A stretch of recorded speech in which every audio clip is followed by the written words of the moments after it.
Welcome back to CognitionChunks. Yellowstone Day 7 Part 3. Hiking the Two Ribbons Trail near the West Park entrance. Hard to find because the roadside sign for this trail was missing. Had to use GPS to determine this trailhead started at an unassuming pull-off loop. But there was a sign in the pull-off loop. Behavioral analysis of solo male bison during off-mating seasons is an intricate and expansive topic, touching upon various aspects of ethology, ecology, physiology, and social dynamics. Bison bulls tend to be more solitary or form small bachelor groups outside the breeding season, known as the rut, which typically occurs from July through August. Research has indicated that stress levels in solitary males may decrease outside the mating season as the competition for mates subsides. This can be measured through the monitoring of glucocorticoid levels in feces.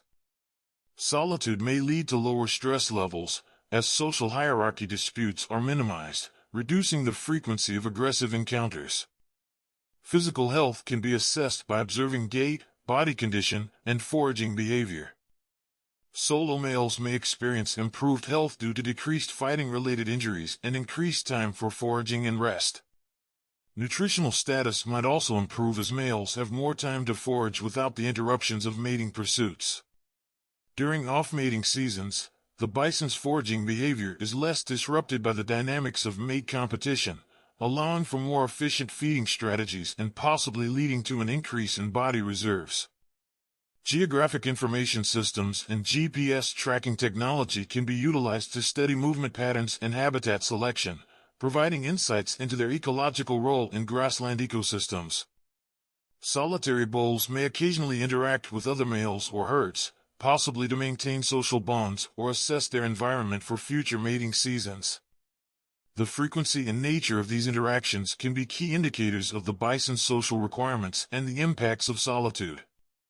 Outside of the rut, solo males may still display territorial behavior, but with reduced intensity. They may maintain and patrol territories to ensure access to prime foraging areas when competition is less intense. Solitary bulls may play a role in the transmission of knowledge, such as migration routes and foraging strategies, to younger males within bachelor groups. Understanding solitary behavior is crucial for managing bison populations, ensuring that bulls maintain good health and can contribute to genetic diversity during the breeding season. Solitary bulls can influence plant community dynamics and nutrient cycling through their grazing patterns, which may differ from herd grazing.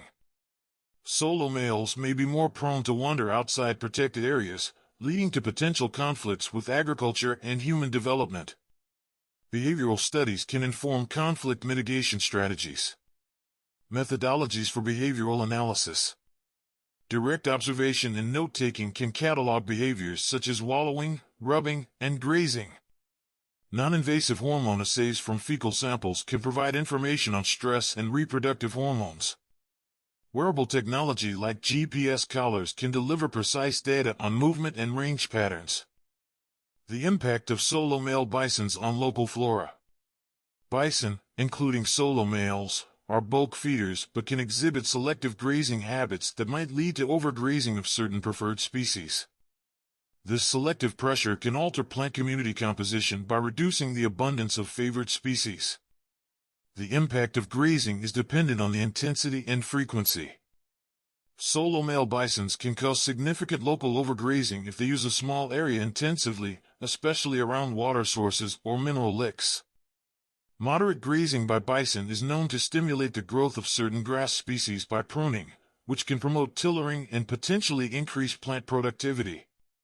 However, excessive grazing by solo males can lead to the opposite effect, suppressing regrowth and reducing biomass. The heavy weight of bison can lead to soil compaction, particularly around wallows or frequently used trails. Soil compaction affects water infiltration, aeration, and can thus negatively impact sensitive plant species while promoting more resistant varieties. Bison are agents of endozookery, the transport of seeds within their digestive tract. Seeds that survive the digestive process can be deposited in feces over a wide area, enhancing the gene flow of plant populations. Seeds and spores can also adhere to the bison's fur and be carried over long distances.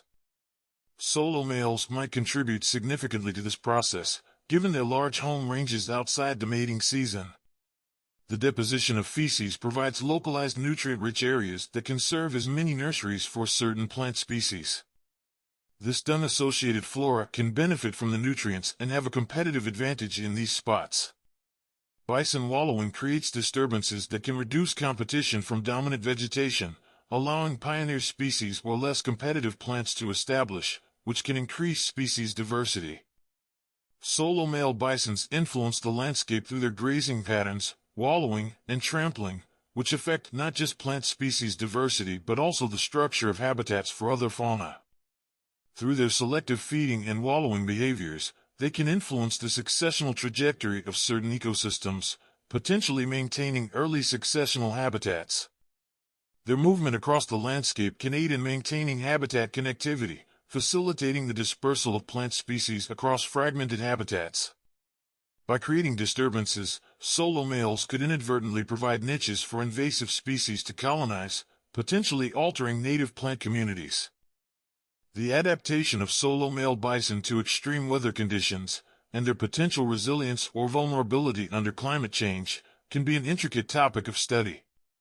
To explore how these animals might fare compared to their herd-inhabiting counterparts, it is essential to look at various factors including physiology, behavior, and ecological dynamics. Solo male bison may exhibit different physical adaptations to extreme weather compared to herd members due to their solitary lifestyle.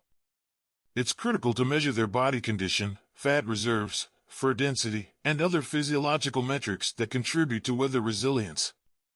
Hormonal responses to stress induced by extreme weather might differ in solo males, potentially affecting their metabolism, behavior, and overall health. Blood samples could provide data on stress hormones like cortisol. Examine the behaviors of solo males in response to extreme temperatures, heavy snowfall, or drought conditions. Do they seek shelter, move to different areas, or have unique foraging strategies that differ from those in herds?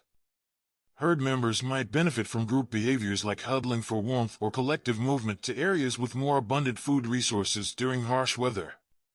Solo males must independently find strategies to cope with these challenges. Investigate how the absence of a herd affects the interactions of solo males with their environment. For example, do they use different microhabitats that herds might avoid or cannot access? Assess the role of competition. Solo males may face less competition for shelter or foraging grounds in adverse weather, potentially offering them an advantage over herd members. Predictive models can be used to forecast how changes in precipitation patterns, temperature fluctuations, and increased frequency of extreme weather events might impact solo males. These models should incorporate data on the current climatic tolerance of bison and project how shifting conditions might affect the availability of critical resources such as water and forage. Develop a resilience assessment that considers the solo male's ability to adapt or move in response to extreme conditions. Factors like age, health, and previous exposure to stressors could influence their adaptability. Thank you for joining us for another CognitionChunks episode. Please like and subscribe.